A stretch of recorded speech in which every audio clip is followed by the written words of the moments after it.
Why did God seek to kill Moses on his way to save Israel? In Exodus 4, Moses was on a mission. He had just been called from the burning bush, chosen to stand before Pharaoh and declare, "Let my people go!" But on the way to Egypt, something unexpected happened. God himself met Moses and sought to kill him. Why? Not because Moses doubted, not because he was slow of speech, but because he had neglected the covenant. His son was still uncircumcised. Before Moses could speak for God in public, his own family had to walk in obedience. So on that road, Zipporah took a sharp stone and did what Moses delayed. And the Lord let him go.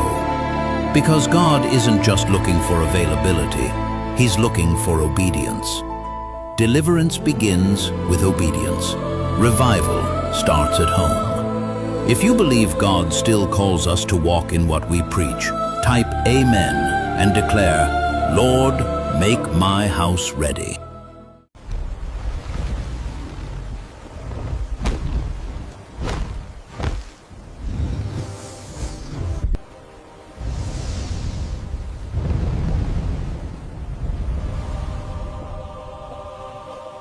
The 4 times God opened the waters according to the Bible.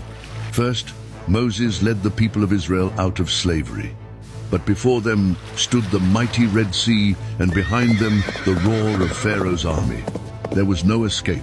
Then, by God's command, Moses lifted his staff. The sea parted, the waters rose like walls, and Israel crossed on dry ground.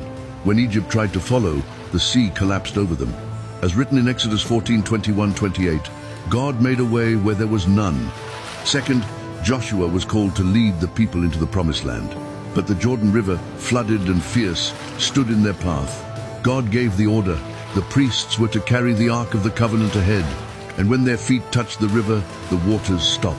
A wall of water rose far away, and the riverbed became dry.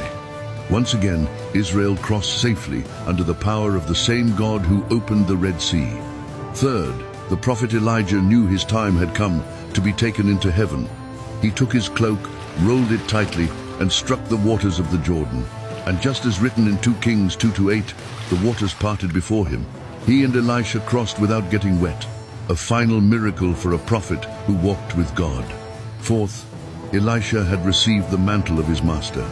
After watching Elijah be taken up by a whirlwind, he walked back to the Jordan, struck the waters with the cloak, and cried out, "Where is the God of Elijah?" And once again, the river parted. The waters obeyed. It wasn't once. It wasn't twice. 4 times the waters opened.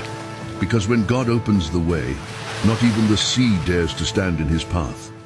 In a forgotten